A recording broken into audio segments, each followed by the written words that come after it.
We'll start with Penny. Great. Well, it's wonderful to be here and welcome. My name is Penny Delgadillo, and I've been in channel affiliate marketing for about 15 years. Most recent, I'm at Microsoft leading our apps strategy with partners. And so I work with apps partners that are trying to monetize their business with Microsoft. So go-to-markets, affiliate channels is always a hot topic when we're driving marketing strategies with these partners. I work with partners in a B2B space like Sage and Intuit.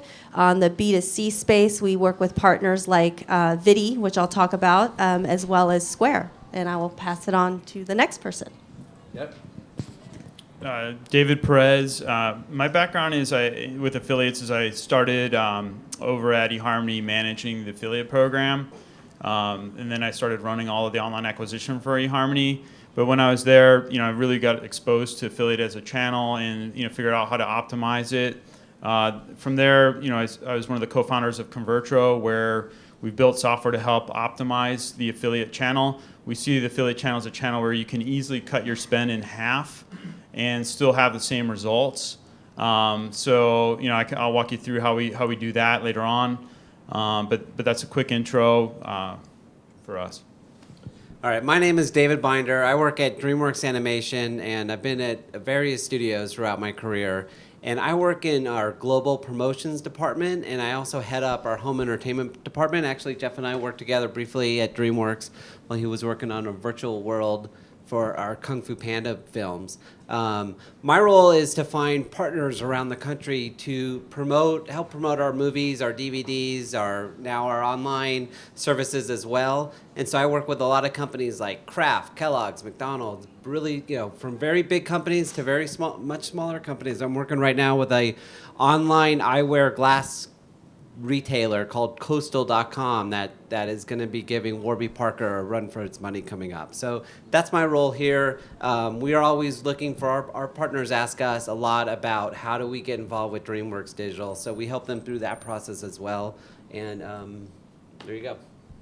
Hi, good morning. My name is Michael Norris. I work at Yahoo and have been in the affiliate business for probably about 7 years now. Started out at actually an affiliate company called Hydra based out of LA, and later moved to Ad Knowledge out of Kansas City, where we were always kind of at the peak of the brand performance marketing. So really finding ways of getting brands involved with affiliate marketing and other types of performance and DR-based marketing.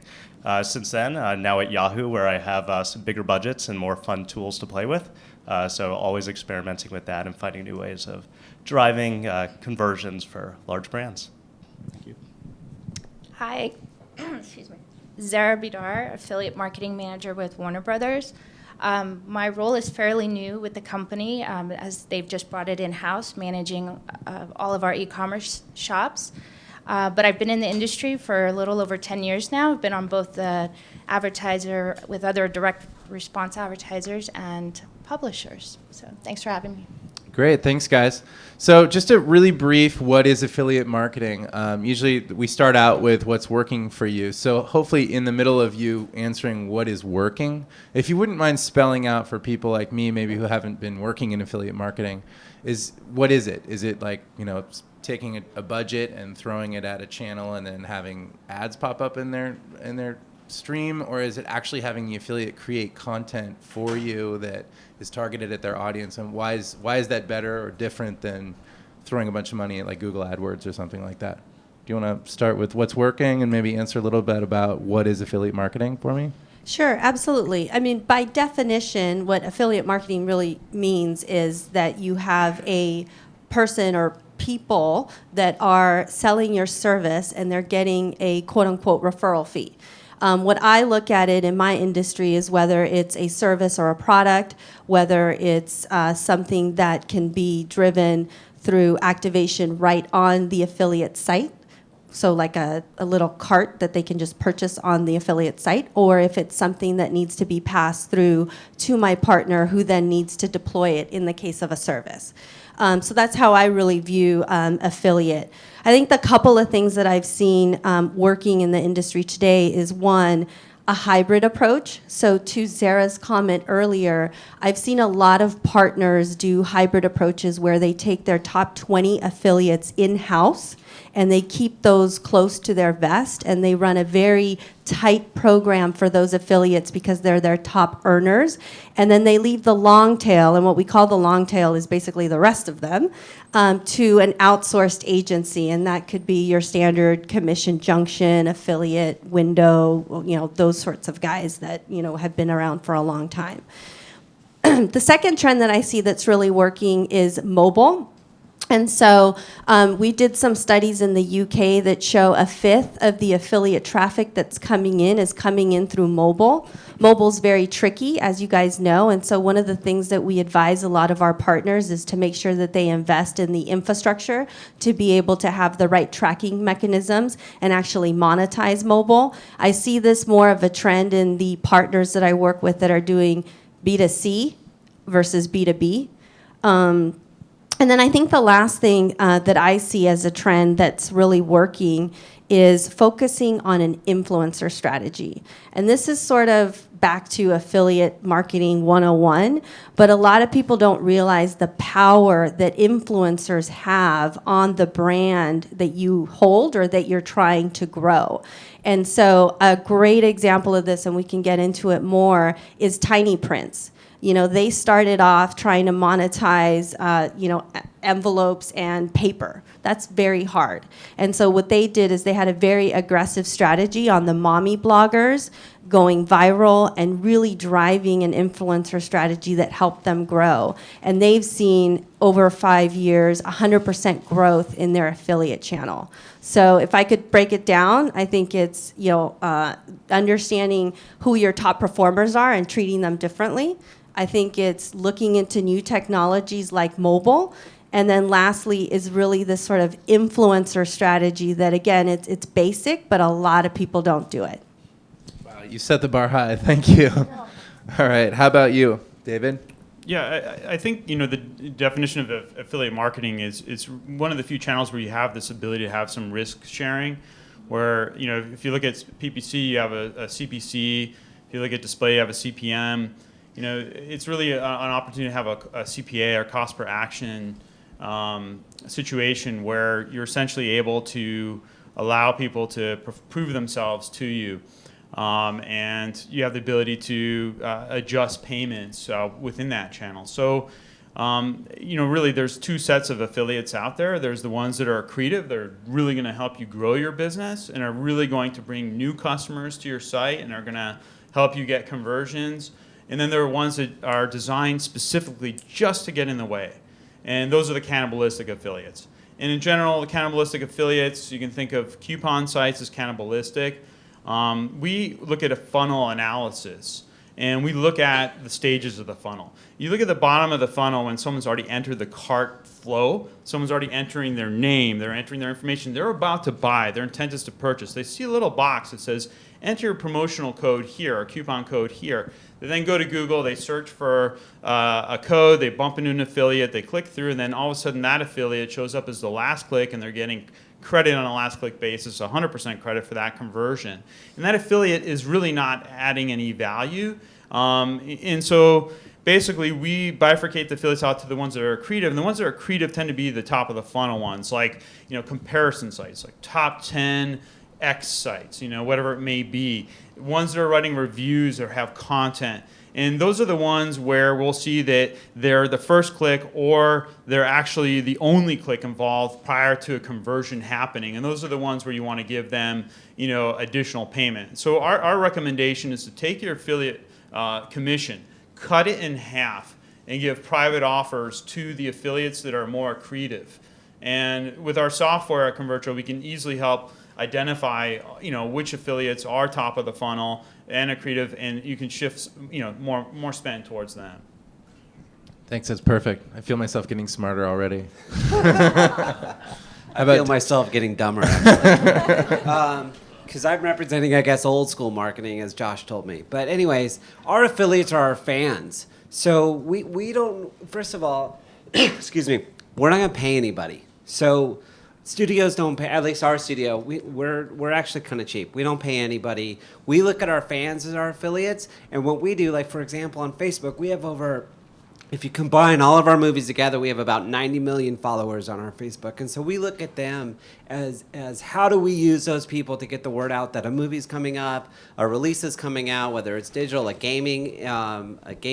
new mobile game that we're doing, which is really getting, I think you said it's the mobile gaming business is just booming right now. For us, we had a turbo game that we gave away $1 million through one of our partners. Verizon sponsored $1 million giveaway, which was just a huge success for us. But in terms of getting back to our fan base, we'll actually bring fans to our studio, or Facebook fans or our Twitter fans, to the studio to talk to the filmmakers to hear what they want to hear about for the next sequel. And so that's how we end up using our I guess what you guys would call affiliates, but what we call fans, is to generate buzz through their websites, through their Facebook pages, through their Twitter feeds, to really get a lot of interest into our films. And then from a partner standpoint, from what I do with Kraft or with Kellogg's or whatever, they like to use our IP to generate more eyeballs onto their products. So why they partner with us is like, a cereal is not that exciting. Macaroni and cheese is not that exciting. If you put Shrek on that cereal, it's gangbusters. So that's how we view affiliate marketing in my area.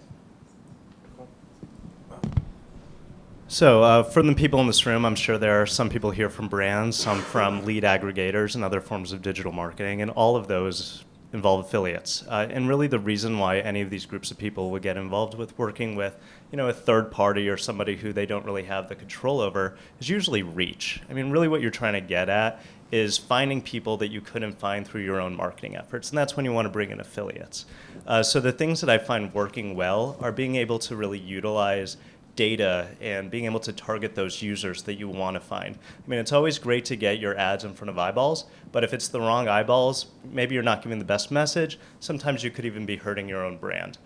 So using data and a lot of affiliate networks, a lot of just ad networks and individual publishing sites will know who their customers are, and the ones that also have great content may actually gear those types of customers to the correct sites. So that's one thing I find working well today is utilizing data, whether it's coming from a third-party data aggregator or just people's own knowledge of their customers, is a really great way of reaching those users. Another thing that I am seeing a lot more today than I ever had before is transparency. So for branded sites, back in the day when they first got excited about affiliates, it was, again, about reach. It was about, hey, we're seeing all these conversions. This is great. We're spending a ton of money. We're getting a bunch of new customers. But then when you look further down the funnel, that lifetime value might not be there. And part of the reason was, again, maybe you weren't hitting the right customers. But and then also it could be other things. In the affiliate world and with blindness, there's a lot of people out there who are just trying to make money off of conversion rates. And as a brand, you really need to focus on the publishers that are really providing that value. And with the transparency that is generally available today through different ad networks, affiliates, you really have that window into where your customers are and what funnel it is that you're pushing your ad through to reach those customers. So that's something great today that I didn't see 5 years ago. And I hope that the industry continues to go in that direction, because it makes selling digital media so much easier and so much healthier of a conversation when you're talking about third parties and affiliates.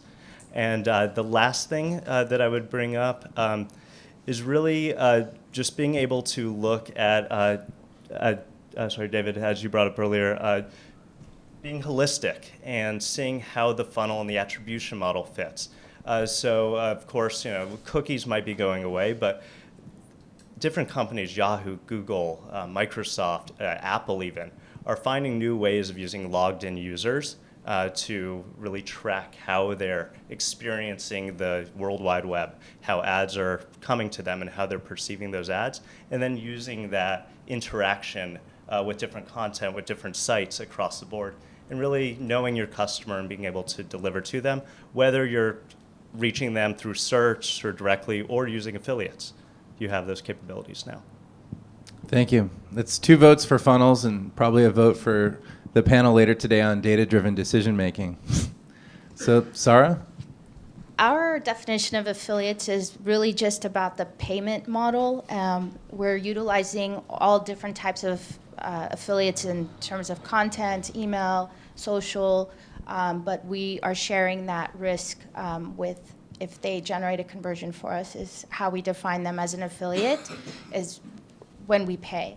What we see working is for our shops are a lot of those coupon type sites because we're very promotion heavy and product specific. And so working with the networks like Commission Junction and is very helpful, as well as building relationships directly with those specific sites, I would say is probably the best value.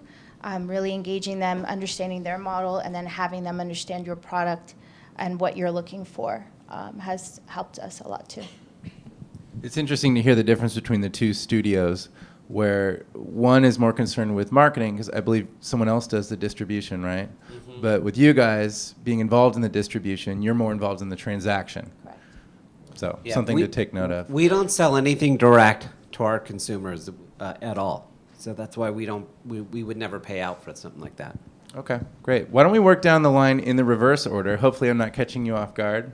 And we'll talk about some things that haven't been working within the industry or within affiliate marketing that you're aware of.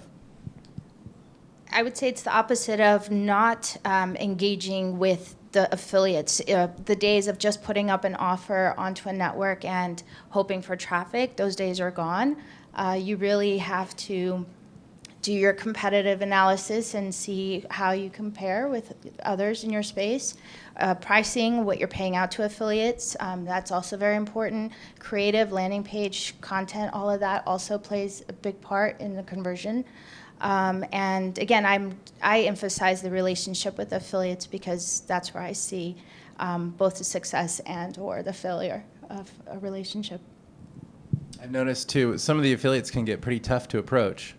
I've looked at some mom blog stuff, and they'll have a separate page, like all the rules if you want to contact me or work with me. Yeah, they're getting very savvy. Yeah, as they get their traffic builds up, they become more demanding with what they want from you. Right. Jeff, it's now parent blogs, not mommy blogs. Sorry. I've been yelled at. Flames coming my way, I'm sure. Yes. And you're a dad. Daddy blog.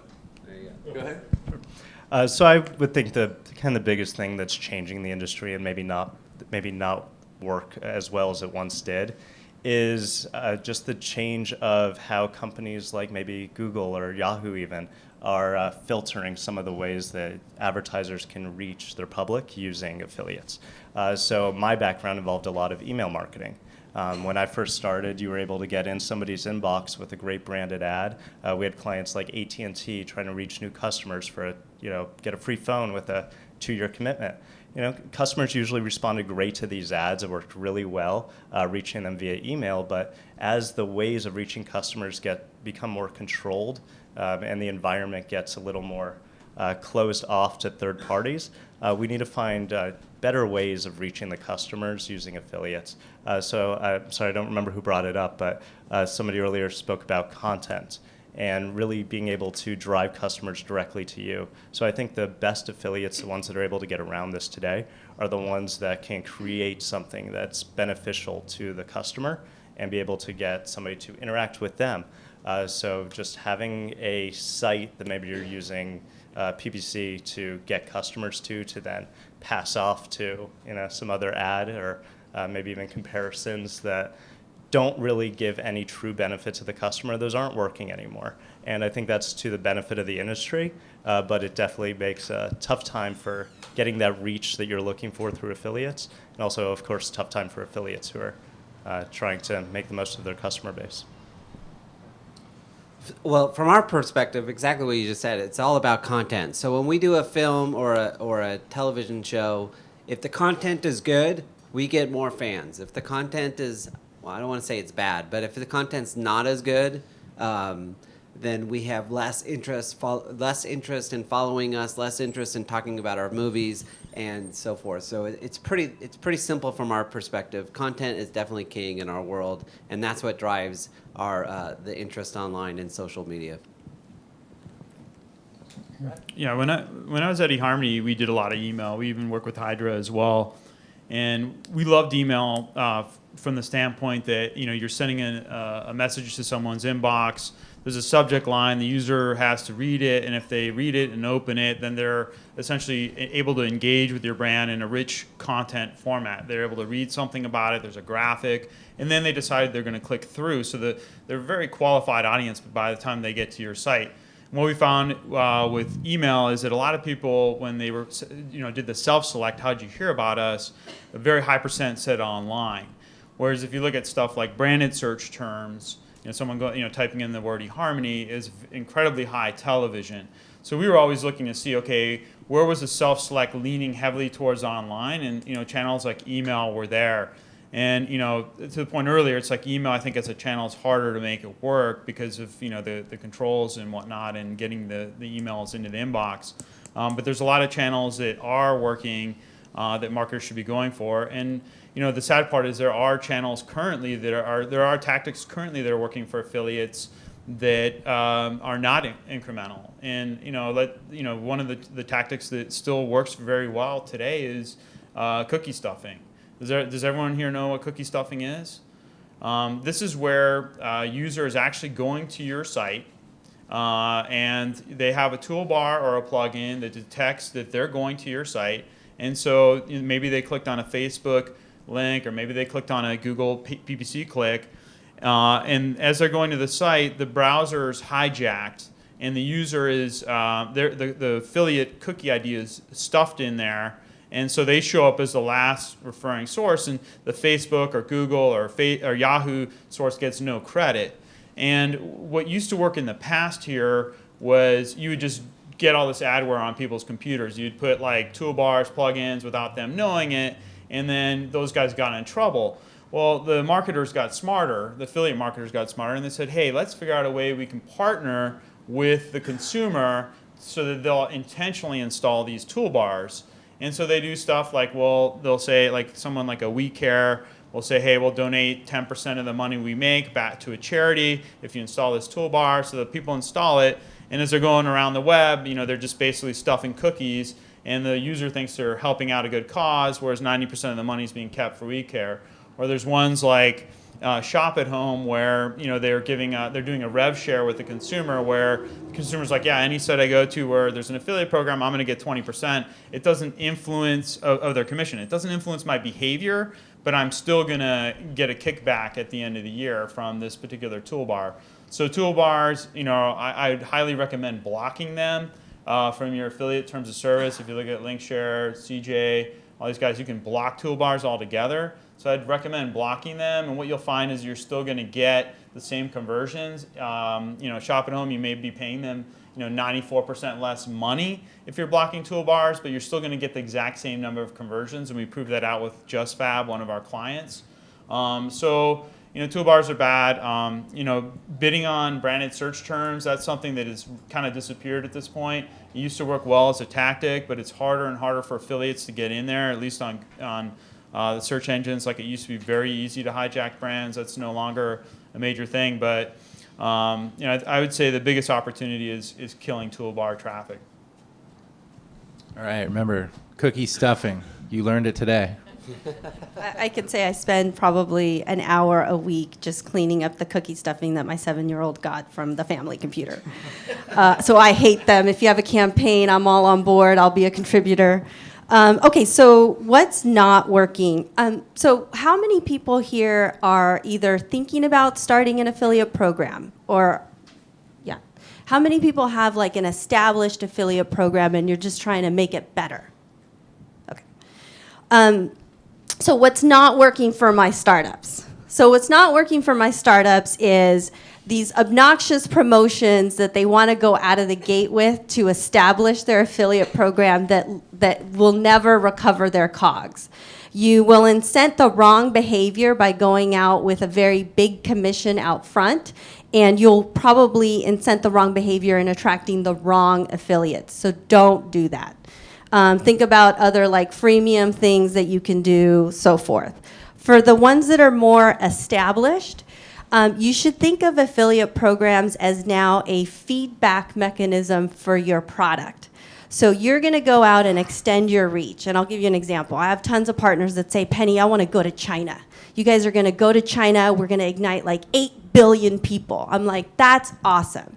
However, do you have translation for your affiliate program?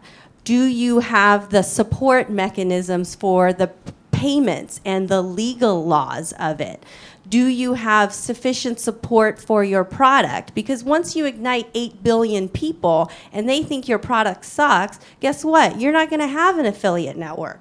So I think being really clear on the infrastructure of your product and service and knowing that your affiliates are an extension of your sales force is really a big deal in terms of a strategy. And that's how I see things that are not working well, right? I've got guys that are just starting out, and I just read something that said, you know, affiliates are more finicky, right? Like the parent blogs, they want to know that you're established and credible. And a study that I read said, hey, they want to see brand recognition, so you at least have to make $1 million in sales first before you even start doing an affiliate program, because they want to know that there's a long-standing relationship there. And then for the ones that are more established, they're just trying to reach new markets or grow their program, I would say make sure that you look at your infrastructure first to make sure that you can scale it to have a positive experience for your affiliates. Thank you. That's great. You could tell your friend who wants to launch in China that the product's already there. It's been pirated, and it's free. You're good. Yeah, it's free. Go. You're good. Okay, so we're going to move along right now into the next thing, which are tools, because we'd like to know what, if we want to get into affiliate marketing, what tools can we use? Hopefully affordable, because you know if we're trying to get off the ground with something, we don't want to go top shelf. But there's probably some top shelf people out here as well. So we'd like to hear all the different types of tools, especially about Convertro from you. So why don't we start down at the end and we'll work our way back. Tools for affiliates tracking obviously is it's the main tool that you need. We use Commission Junction as a network. They provide a more holistic relationship for us. So if you have, whether it's in-house or through an agency, it's a little bit less management on your end. But then there are tools like a Has Offers, HitPath, Cake Marketing, those types of tracking tools. But you need then like some type of affiliate manager to manage for you. We also use tools like Optimizely for landing page optimization. Pretty much it. Optimize.ly. Yeah. Okay, that's a good one. So ditto. Yeah. I think you pretty much covered all the affiliate pieces.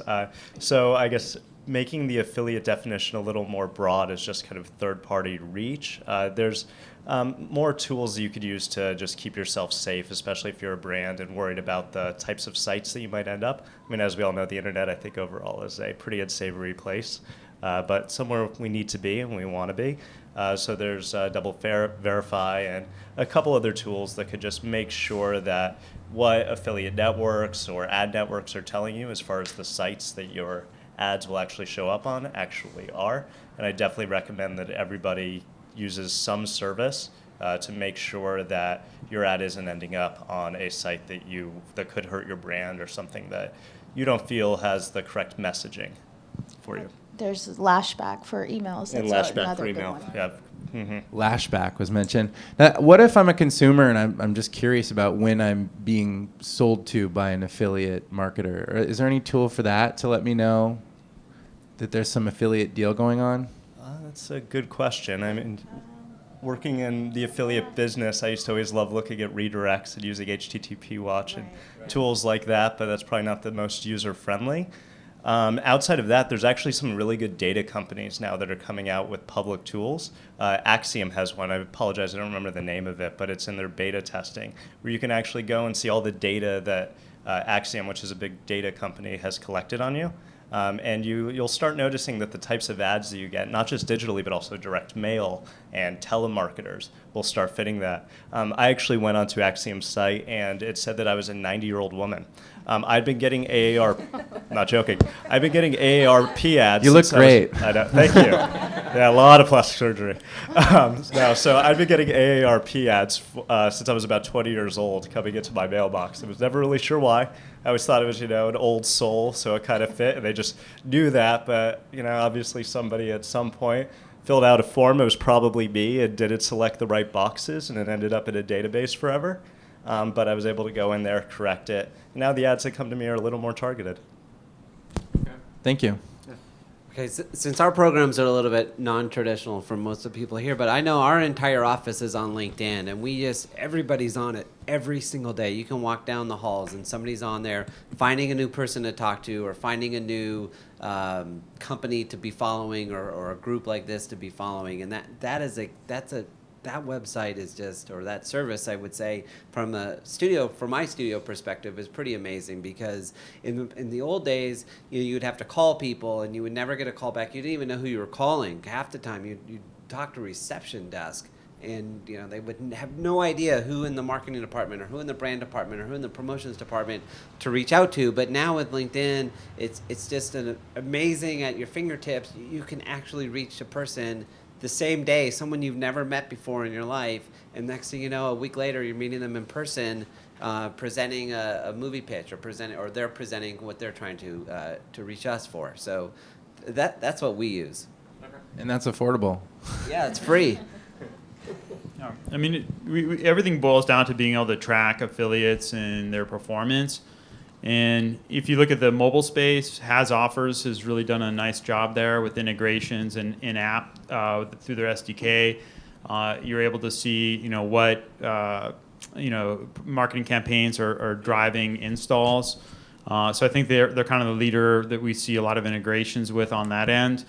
For call centers, or clients that have phone-based leads, companies like Mongoose Metrics, Response Tap, Marchex, these companies now have the ability to rotate unique phone numbers on the page, so that you can actually tie that phone number back to an individual cookie, and then determine what marketing affiliates are driving, phone calls that end up converting in the end on the back end.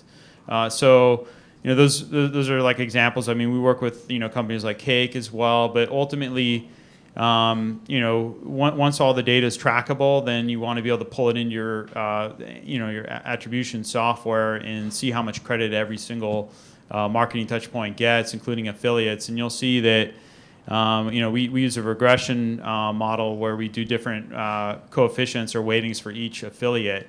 And you'll see some affiliates that are getting a ton of weighting, meaning we determine that they're highly influential in the conversion, and ones where they don't appear to have any influence at all. And I think being able to bifurcate that traffic and reduce your spend against those that are not adding any value is kind of what Convertro brings to the table. And we're successfully cutting affiliate spend in half for most clients, while not decreasing the amount of revenue that the client's generating. And what that allows you to also do is it allows you to run multiple programs. So some people say, okay, just use CJ.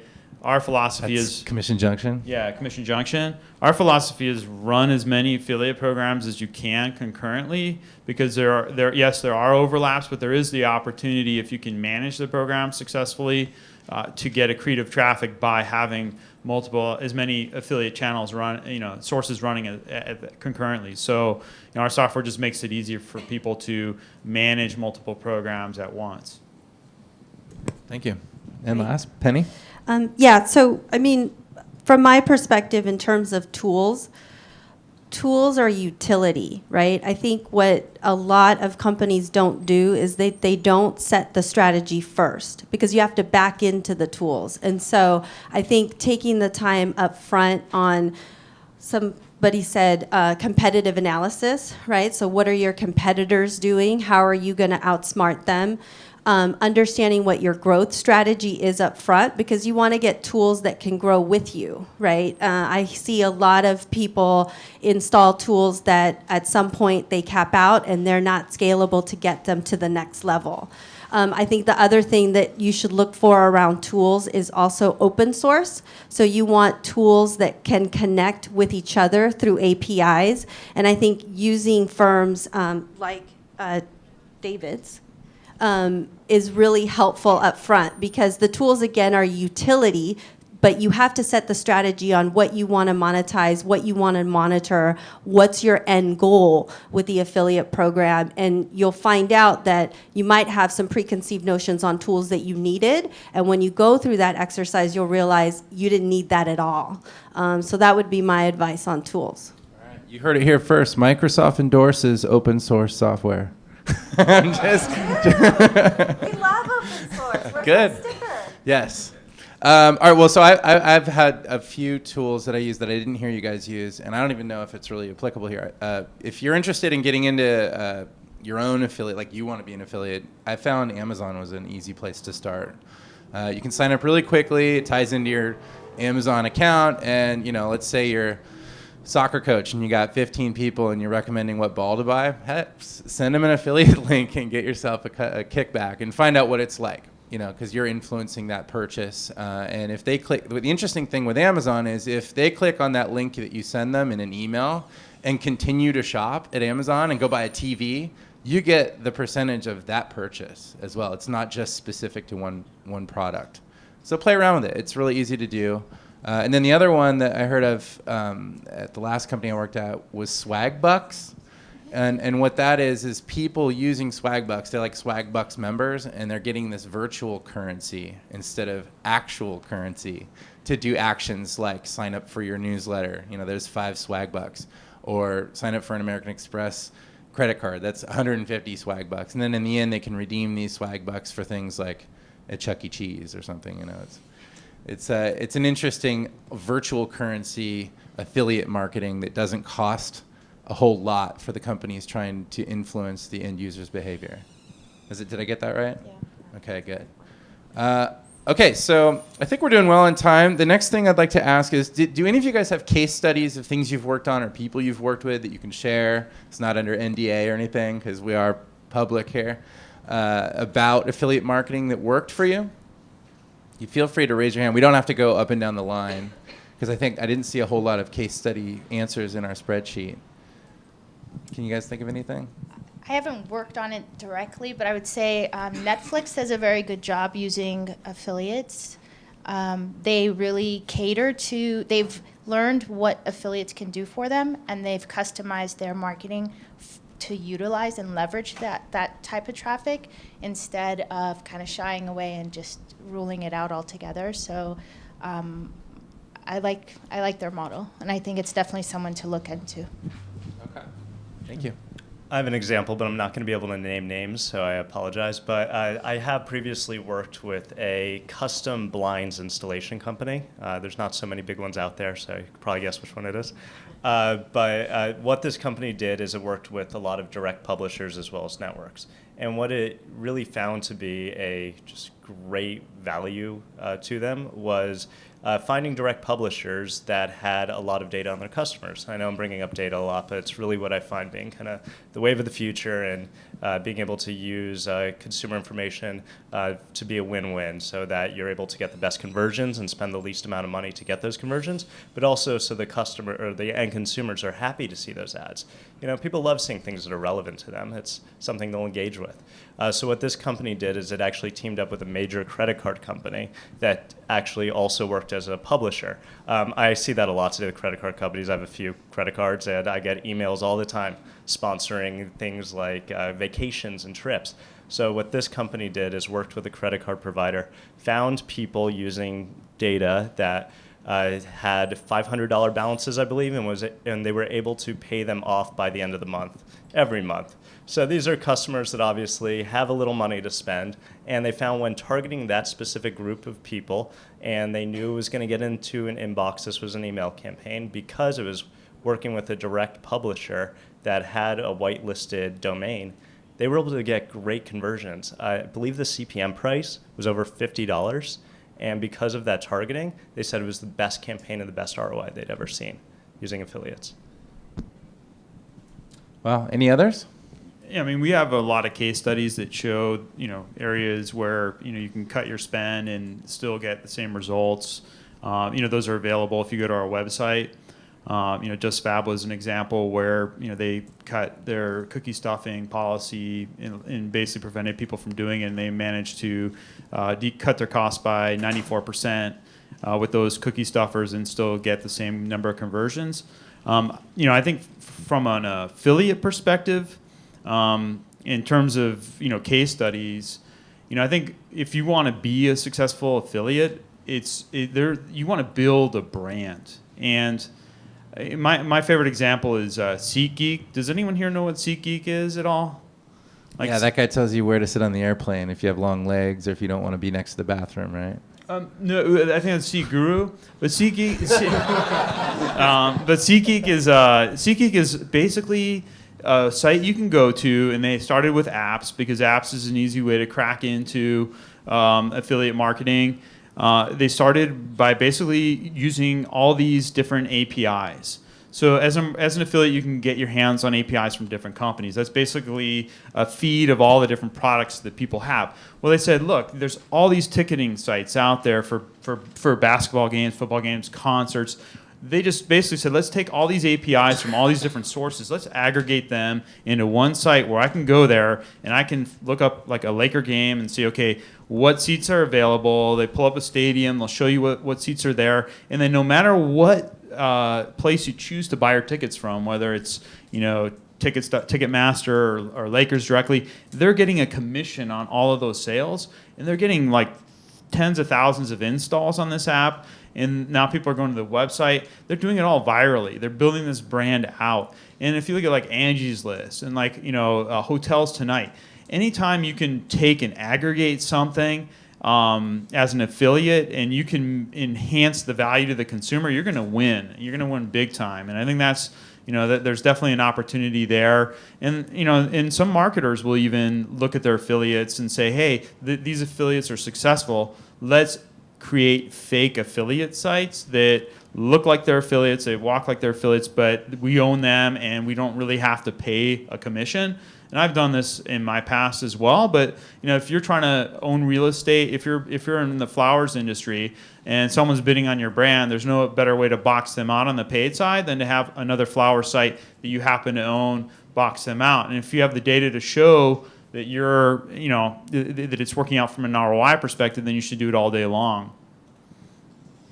So I have two things to add to this in terms of case studies. The first one is around niches. And so really understanding your niche for your service or product and transcending that into your affiliate channel is really key. And so one of my startups that we worked with was a gift giving app. And so their MO of a customer that they needed was essentially a college student, right? Or someone in their mid to late 20s, because they could gift a drink at the bar, or they could gift, whatever. And so what this particular company did is that they understood their niche, which was this younger market that wanted to do these gift givings on Facebook, and they really started an aggressive program to find that niche, right? So in the case of you, starving college students would use the Amazon example that you did to get some extra cash. And so they started to build viral programs, like you said,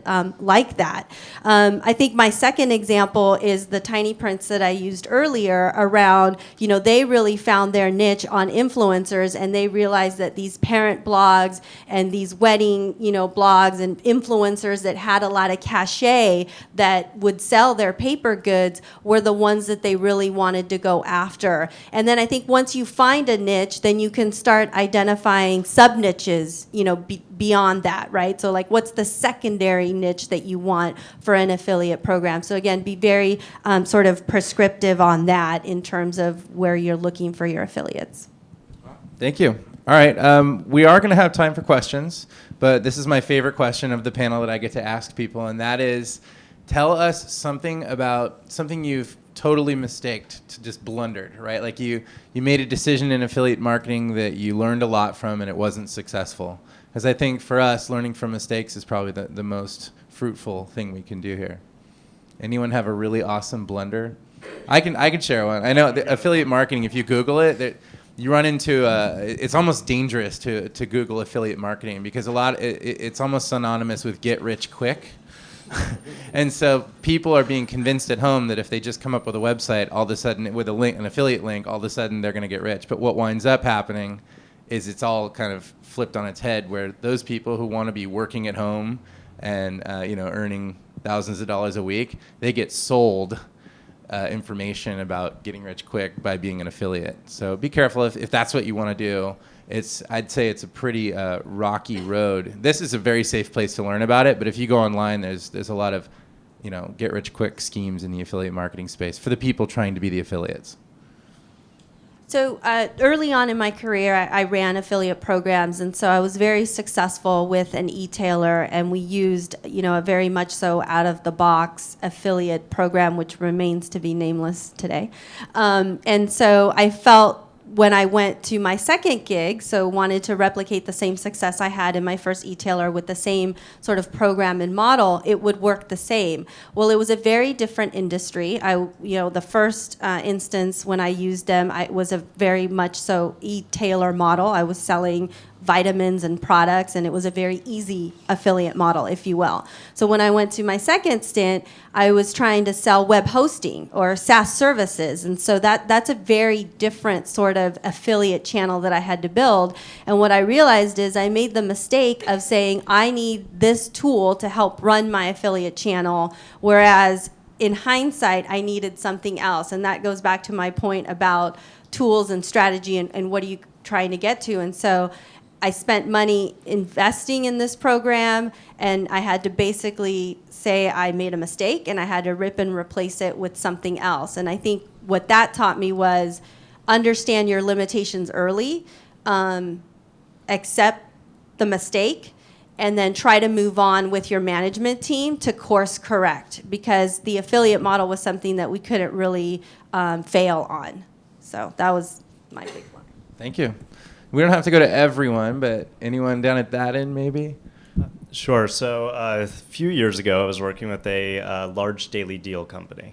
And in the affiliate business, you think you're relatively safe when you're running on a CPA or a cost per action campaign. So in this specific campaign, it was like $4 or $6 for an email sign up, a new customer. And you're like, you know what? It's a brand new customer. The client that I had would scrub against their database, make sure it was somebody brand new, somebody new to market to. And everybody felt kind of like it was a good situation. And you get really excited with that. It's a big client. They have a ton of budget. You have a great affiliate network you're working with, and you can scale to literally $100,000 or more a day and spend with this client. So everybody gets super excited. You're making a ton of money, and you get too caught up. And I did as well. I got too caught up with the initial revenue and just really trying to scale without, and so were the media buyers on the client side, where what I learned later, a lot of those customers, maybe don't have the best lifetime value. A lot of them might just be signing up because, who knows, maybe they got pushed this ad 1,000 times, and at some point they just want to see what's inside without really being the right targeted user. So what I learned from those mistakes and what it really led to was decreased budget, decreased CPAs, and not a good situation for anybody. So what I learned is to really work with my client, learn what their true goals are, the true key performance indicators, not just the CPA that they want for a new customer. Really look into lifetime value, look into what they're doing to keep retention, and really model your business and how you work with your affiliates around that. Great. Thank you. David, we know Dreamworks employees never make mistakes, so it's okay. You don't have to share. Well, I was going to say, I actually worked back in the late 90s. I worked for a company called what'shotnow.com, which I'm sure no one has heard of in the room. It wasn't around very long. But we did affiliate marketing, and what we did is I worked in the promotions and marketing group, and we were selling any sort of trendy merchandise. So whether it was sports apparel, music apparel or music goods, movie paraphernalia, things like that. And we signed up anybody to be an affiliate. And I felt like at the time, you're like, we need to get out. We need to get what'shotnow.com out there as large as we can, as big as we can. And I think by not being selective in who we signed up as an affiliate really hurt us, because we never really checked who we were signing up. And then when we did, we found some of these people were not really who we wanted to associate our brand with, nor the brands of what we were selling. And so from that perspective, I would just recommend being selective, and that's what we do at Dreamworks. We're very selective. Okay, great. Well, then I think what that does then is wraps up our panel for the questions for the speakers. But now's your chance to ask any questions if you have any about affiliate marketing or anything you've heard from the panel. Does anyone have any questions? Feel free to raise your hand. Yes. Can you guys speak to what's a good range for paying out affiliates? Okay, I'm going to repeat that for the camera and the people at home. So can you please speak to what is a good range for payout? I think you're talking percentage on the purchase. What's a good affiliate range to offer so that you entice the right ones and you get the right types of deals with you and your affiliates? I mean, you're going to want to look at your competitive set. So if you're in the flower space and you're seeing that your two competitors are offering 10%, you're not going to be able to go in there and offer 5% and get as much traction. So you're going to want to basically benchmark versus what is out there, and then you're also going to want to see what your revenue per thousand is for the individual affiliates. So if your offers are monetizing at a much higher rate than that of your competitors, that'll pan out into a really high RPM, which is what commission junction these networks use, and the affiliate will see, okay, well, the how much I get for every 100 clicks is going to be higher. And so you want to just basically kind of use that in conjunction with what competitors are paying. I think I heard you allude to a sliding scale, right? Where the really qualified ones that give you the best type of traffic, you can offer them a bit more. Yeah, and that's the thing. You don't want to. You can basically tranche it, and we find if you take everyone at a lower level, then it allows you to give private offers at a higher level. And you can either bring the affiliates in house through Cake. You could use software like Cake to take your top affiliates. I think Penny mentioned that earlier. Which is like take your top performing affiliates, bring them in house so that you can effectively avoid paying that affiliate commission fee to CJ and Linkshare, but also allows you to work closely with them.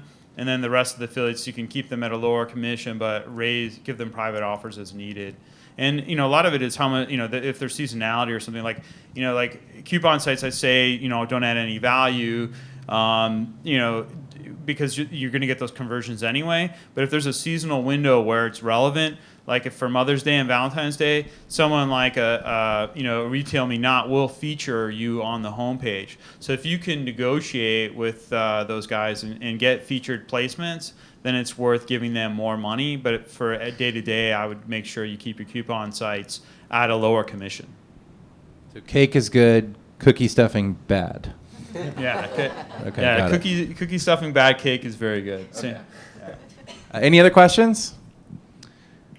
Yes. Kind of along those lines, if you're working closely with an affiliate and you want to promote a product or service and you're working very closely with them, what is the best way, in your opinion, to incentivize them to sort of be self-managed?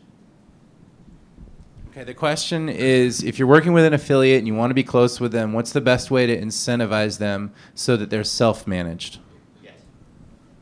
So I'll take this, but just to clarify, are you thinking that the affiliate would just continue running the new products without you having to sell to them? Right. If they're set up, there's a commission structure. Okay. What is the best way to make them push the product that you're selling? Sure.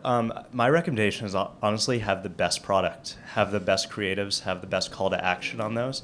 The affiliates are there to make money, and it's their business to have the highest RPM or CPM for the users that they have. So a smart affiliate will shop around. A smart affiliate will go to different affiliate networks, find out who owns the best offers in the industry and try to go direct to those.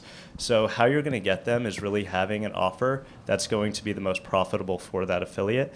And it's, again, a win-win situation if you're able to do this, because by making your offer click so well and have a CTR that really brings up that overall value of the campaign, you're going to be able to get more and more affiliates, and they're going to be very loyal to your brand and asking you for when your next creative or your next offer is coming out. I just want to add to that, though. I don't know how much they can be self-managed on a long-term basis, because it's kind of like out of sight, out of mind at some point, especially if the offer's not making them that much money. That's why it's really important to continue to engage them, send them new creatives, send them new promotions whenever they're available or not, specifically for them. That can help them continue it on their own. I think DreamWorks has a pretty awesome, program for for the affiliates, right? Where they get to come on campus. You alluded to that. We've actually we did a trailer for a movie coming out next year. We have a film coming out, How to Train Your Dragon 2, and we debuted the trailer at Comic-Con, and people were posting pictures of themselves, or videos of themselves, I should say, watching the trailer for the first time. And it was great and frightening at the same time, quite honestly. I mean, the reaction of the fans, and we made a trailer that we now use as a selling tool out there as we're pitching this movie to partners and to licensees. So it's pretty amazing, and we got the rights. We then contacted each of these people, and they were excited the fact that a studio contacted them, or our studio contacted these fans, and now are using them in our marketing. It's quite amazing. It's like a dream come true for a super fan. It is a dream come true for a super fan. Penny?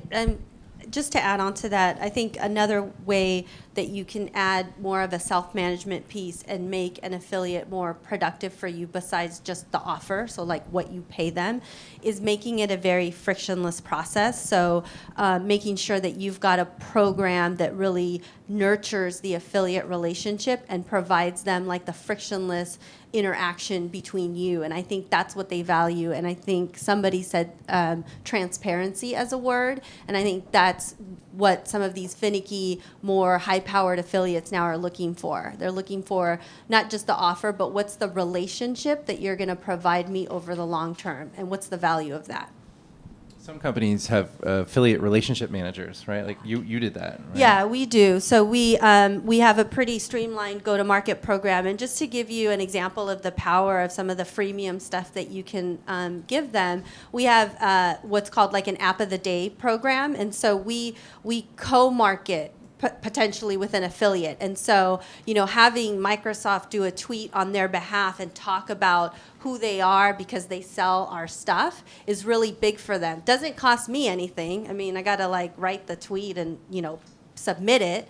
But other than that, it gives them a really big value, and it brings that loyalty back. So think outside the box about beyond paying them, what else in your program can you give them to bring value? Thank you. Any further questions? 2. How about we'll go back there first and then up here second. I was wondering if you have any advice for small businesses that have a product and are not currently doing this. They may be in retail shops right now and they're online. Do you think affiliate marketing is something we should even consider for a $2 to $5 million product-based company? Okay, so the question is, for small businesses, in retail, for example, with a small budget, and you said your budget's not $2 to $3 million, your industry is $2 to $3 million. Your revenue for your small company is $2 to $3 million. Is affiliate marketing worth it, or should your efforts and dollars be spent elsewhere? So I have an answer to that. I would say start small and dip your toe.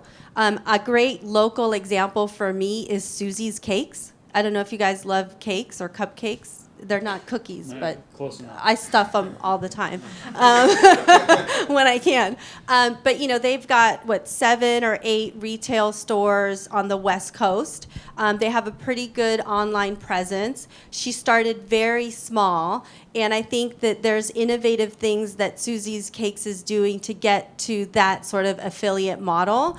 And being a local vendor, I'm sure she's super approachable. So that to me would be start small.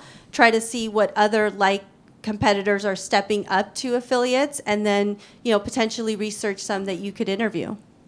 Right, and that's affiliate in sort of the Dreamworks relationship with affiliates, where it's a marketing and brand awareness. It's a fan base. It's a fan base, but that's where you start, right? Because you don't want to pay a fan if you don't have to, right? And then you can step it up to a full-blown affiliate program where you're giving quote unquote referral fees.